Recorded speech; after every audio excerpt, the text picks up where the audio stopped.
વિશે વાત કરી. રસમાં લીધા જેવી વાત. અને આજે આપણે મારા આપણે આવ્યા ભજન કરવા આવ્યા. મેળાનો કરવા નહીં જાય. આપણે આવ્યા છીએ તો આમાંથી કંઈક જોયું પડે, જાણવું પડે, સમજવું પડે. અને આજે રાત્રે જે ભજનની અંદર આપણે આમ જોવા મળે, આનંદ આવ્યો અને શેનો આવ્યો કે આપણે નાની પદ્ધતિ આની પદ્ધતિમાં કાંક એમાં ફેરફાર હોય. અમારામાં કાંક ફેરફાર કરવો હોય તો આમાં જઈ શકે.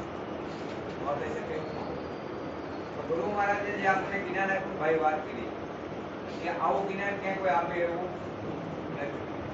અને આજે મહારાજે શબ્દ કીધો તો બહુ સરસ, મને બહુ એની પર આનંદ આવ્યો હતો કે જસુ મહારાજે વાત કરી હતી. ઓલા મહારાજ બીજા હતા એની બહુ ઊંડા લેવલની વાત કરી. પણ મહારાજ એક જ શબ્દ કીધો, ભલે આ કોઈ ના નથી પહોંચ્યા પણ જેને નક્કી કર્યું હોય ને એમ કરવું. ભગવાન મળ્યો કે કેમ મહારાજે વાત કરી.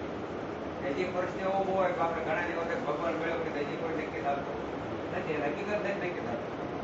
પણ જેની ભગવાનના સ્વરૂપમાં માન્યું હોય ને એને નક્કી હોય કે ભગવાન કેવો છે, ભગવાન ક્યાં છે, ભગવાન શું કરે છે, અને ભગવાન શું કરાવે એ પણ નક્કી હોય.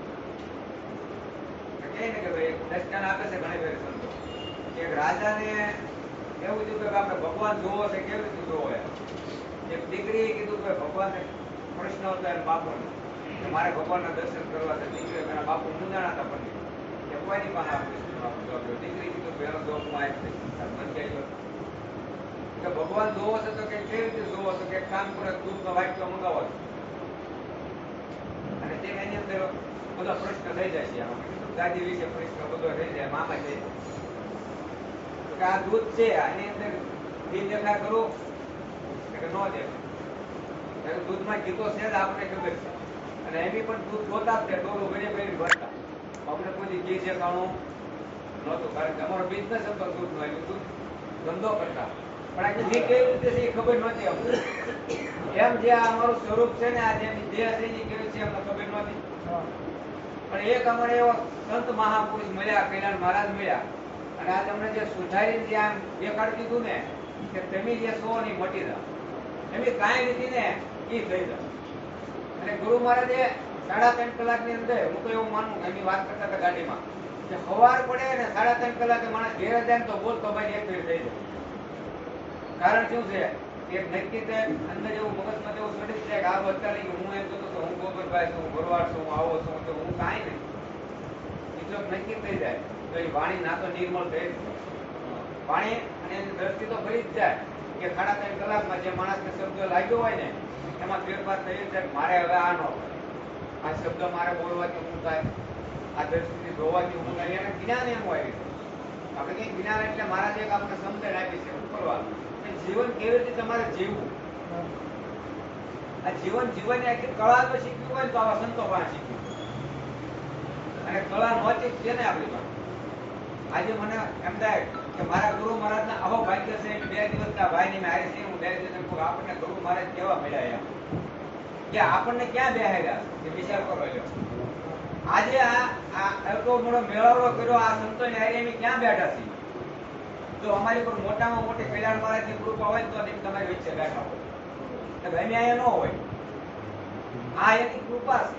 અને કૃપા ક્યારે થાય છે કે અમે પોતે નક્કી કર્યું કે મળ્યો નહીં અમારો ભગવાન, બીજે અમે ભગવાન હવે મળે એમ નથી. એ નક્કી કર્યું છે એટલે અમે આ સંતોને હારી રહી છે. અને આ બધું છોડવું, આ કામ ધંધો છોડો એવું મહારાજે કઈ કીધું જ નથી. એટલે જ મહારાજ કીધું કે હરતા ફરતા ધંધો કરતા ધ્યાન એનું કરો. આ નિરાત કહે છે નિષ્ઠાનું ફળ છે કેવલ અધર્મથી ઓસરો. અધર્મથી ખાલી ઓસરવાનું છે. ધંધો તો કરવો જ પડે, બધી બિઝનેસ આપણે જવું પડે, બધું કરવું પડે, કઈ ન કરવું પડે એવું નથી. મહારાજ એમાં કીધું કામ કરી લો જેટલું સમય થાય એટલું, પણ કામ કરતા કરતા તેની સમય જેટલો બને એટલો ભજનમાં આપો. સંતો એવી વાત કરે છે કે મન મારવાનું છે. ઘણા સંતો કે મરે એવું નથી, મનને વાળવાનું છે. મનને વાળવું ક્યાં? તો કોઈ આવા સંત મહાપુરુષના શરણમાં આપણે જઈએ ને આપણું મન છે ને વળે. અને આવા સદગુરુ મળે ને તો આ મન છે ને કે ખીલે આવે. આ મન એમ ખીલે આવે પછી આપણી જિંદગી કેવી છે ડેટ જેવી છે. અત્યારે વરસાદ પડે ને ક્યારેક ડેટ ક્યાં પૂછતા હોય એમ અહીંયા પૂછતા અહીં પૂછતા અહીંથી કાંક આપણને મળશે અહીંથી મળશે. એટલે કીધું કે આ જીવ ઈશ્વરને ઓળખવા. આ ભટકે છે અવનીમાં, પણ સાચા સદગુરુ ભેટે ને તો આ શિવ છે ને શિવગતિમાં લઈ જાય. શિવગતિ ક્યાંય પાસે એને બતાવી દે, રાહ બતાવી દે કે આ રસ્તે આજ. અને એનો આપણે અનુભવ કરો કે આપણા કલ્યાણ મહારાજ ને ખોડદાસ મહારાજ મળ્યા. એક મહારાજ ને આપણા ખોડદાસ મહારાજ મળ્યા, એની રાહે આલ્યા, એના વસને આલ્યા. આજ ગામડે ગામડે એ ઉમલાય છે કલ્યાણ મહારાજ. એનું કારણ એના ગુરુના રાહે આલ્યા, ગુરુના વસને આલ્યા, એની ગુરુનું વચનનું પાલન કર્યું છે. અને આજ ગામડે ગામડે ઉમલાય છે, કેટલાને તારતા ગયા એનું કામ કરી પાછા એ નીકળી પડી ગયા. એમાં જે આપણે મહારાજ છીએ તો એની પણ એક વચન કપડું છે ગુરુ મહારાજ, વચને હાલે છે, રાહે હાલે છે. તો આજે એ પણ કેટલા જીવને કાઢી જાય છે. આપણે એમ કે પહેલા દાખલા તરીકે બલીલા દાખલા તરીકે એ આપણે ક્યાં જોયા? આ તો આપણે સામો દાખલો છે કે જીવનમાં કેટલા આવા જીવાતમાં કાઢીને જાય છે સંતો, આજ પણ જાય છે. તેથી પણ જાતા હતા અને આજ પણ આવા સંતો કાઢવા વાળા તો બેઠા છે. પણ એવા જે કઈ જીવ હોય છે એના ખાતાના એ ના નક્કી થાય છે. પરાયણે લઈ જવાથી કઈ ફાયદો થાય નહીં, પરાયણે લેવડાવવાથી પણ કઈ ફાયદો થાય એની મને અનુભવ થાય છે. એટલે ગંગા સતી માએ વાણીમાં મહારાજ આને કીધું કે તમે નિર્મળ થઈ આવો આ મેદાનમાં. જાણી લો ને એક જીવની જાત આ સજાતી પ્રજાતિની દુઃખથી બતાવું વિવેક પાડી દો બીજી વાત. ખાલી આપણે મનથી નિર્મળ થઈ રહો. આ મનથી જો આપણે હલકા થઈ જઈએ તો આપણી માટે કઈ ભારત નથી. પણ આપણે મનથી આમ એમ થાય ને કે આપણી માથે થોડું છે ને કાંઈક ઘણા એવા પ્રશ્નો હોય કે થોડું જાણવા મળી ગયું હોય તો એમ થાય મને કાંઈક આવડી ગયું તોય પાછા પડ્યું. પણ ગુરુ મહારાજે એમ કીધું કે આ દેહ નથી તું ભૂલી જા, આ દેહ તારો નથી ભૂલી જા. જો આપણો દેહ જ ન હોય તો મને આપણું નથી, તો તને આપણું નથી, ધને આપણું નથી. પણ મહારાજે આને સરસ વાત કરી હતી, મહારાજે રેહાણીની વાત કરી કે માણસની પાસે જો રેહાણીમાં હોય ને, માણસને રેહાણીમાં રહે ને તો એને કઈ કરવું પડે એવું નથી, ઓટોમેટિક ગુરુ મહારાજ પગાડી દે. પણ રેહાણીને પાલન કરવું પડે. છ શત્રુની આપણે કીધા ગુરુ મહારાજે, કામ, ક્રોધ, લોભ, મોહ, મદ, ઈચ્છા, દારૂ, ચોરી, જુગાર, લુચાઈ, માંસા. 11 ની રેણી આપી અને 4 સેવા આપી ગુરુ મહારાજ. જો 11 ની રેણીમાં આપણે પરિપૂર્ણ રહીને તો ગુરુ મહારાજ મને એવો અનુભવ છે કે ક્યાંય આપણને ડૂબવા દે એવું નથી.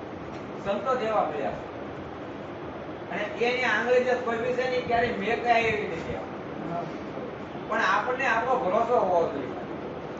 આ ભરોસાની ભક્તિ છે. ભક્તિ એટલે ભરોસા માટેની છે, એક વિશ્વાસ માટેની છે. વિશ્વાસ હોય ને તો આ નામે કામ કરે. બોલ, આ નામે કામ કરે, પણ વિશ્વાસ આપણને હોવો જોઈએ. ગુરુ મહારાજના નામે કામ થાય, એ નામે કામ થાય. અરે તમારો ખુદની ઉપર ભરોસો મેકો, આત્મશક્તિ પર વિશ્વાસ મેકો, તમારું કામ થઈ જાય. અનુભવ કરી લેવો. આ અમને અનુભવ થયો છે કે બચાવવા વાળો અમને સેફ, રાખવા વાળો અમને સેફ. અને આજે જે આનંદ કર્યું છે એ કરવા વાળો કોક છે. તો અમારે કેવું આનંદ થાય? તો અમે અહીંયા આવી કે અમારી કોઈ પોઝિશન જ ન હોય અને અહીંયા તમારી સમક્ષતા વસા તમારા એરિયામાં બેસ્ટ એવી અમારી સમક્ષતા ન હોય, એટલી હદ એવી ન હોય. પણ આ અમારા ગુરુ મહારાજની કૃપા છે અને એની કૃપા દ્રષ્ટિ અમારી ઉપર પડી છે. આજે મેં 2-5 ભાઈઓ જે કઈ આનંદ કર્યું છે ભેગા બેસી અને અમારો પરિવાર જે આનંદ કર્યું છે એની મહેરબાની આની છે. ભાઈઓમાં હક ન હોય, ઘરમાં હક ન હોય, પરિવારમાં હક ન હોય, પણ બધો પરિવાર ત્યાં હળે મળીને મેં આનંદ કર્યું છે, ભજન કર્યું છે ને અમારે ગુરુ મહારાજની કૃપા. અને એની જે આપ્યું છે એ સત્ય 110% છે. પણ જેને નક્કી થઈ જાય ને નક્કી કરવાની છે, જેને એમ થઈ જાય કે બસ મારા ગુરુ મહારાજ આપ્યો, હવે બીજું કોઈ આપે એવો નથી, એનું કામ થઈ જાય. ગુરુ નિષ્ઠા આપણે પર એની ભાવ આપણો હોવો. ગુરુ મહારાજે ભાગવત કીધું કે ગમે ત્યારે ગમે એવા પ્રશ્ન હશે તમારા, ગમે એવા ભાવથી મને સમજશો, હું કોઈ પણ ભાવમાં કોઈ પણ રૂપમાં તમારી સામે આવી છે અને આવી જાય. હો ભાઈ, ભરોસો આપણો હોવો. કામ આપવું થઈ જાય. નરસિંહ મહેતાના બાબત કર્યા ને એમ આપણે કરે છે, પણ આપણને એ નક્કી થવું તો નરસિંહ મહેતાના કર્યા આપણે કરીએ, આપણે નક્કી થવું. અમારા રે અવગુણ ગુરુજીના ગુણ તો ઘણા, ગુરુજીનો ગુણ ગણો નહીં પાડે. આપણામાં તો અનેક પ્રકારના અવગુણ પડ્યા છે, પણ એના ગુણ છે. આપણે એના ગુણ થી કે આપણે ત્યાં બેઠા આપણામાં જેમ કે અવગુણ કરે કે બધા ગુરુ મહારાજે વાત કરી, ચોખા કરી, એકદમ આપણને આમ ન્યારા કરી દીધા છે. ચોખ્ખો હોય ને એ ક્યારે ઉગે નહીં, કારણ કે એની ઉપર તો કોતરી હોય ને તો જ ઉગે. એમાં 10 રૂપિયા કોતરી હતી ને ગુરુ મહારાજે હટાવી દીધી છે, ચોખ્ખો કરીને આપણને મેક્યો. પછી હવે નવી કોતરી ન થાય આપણે ધ્યાન રાખવાનું પાછું મૂકી વધારે કઈ બોલવામાં ભૂલ થયો એટલે માફ કરી દો.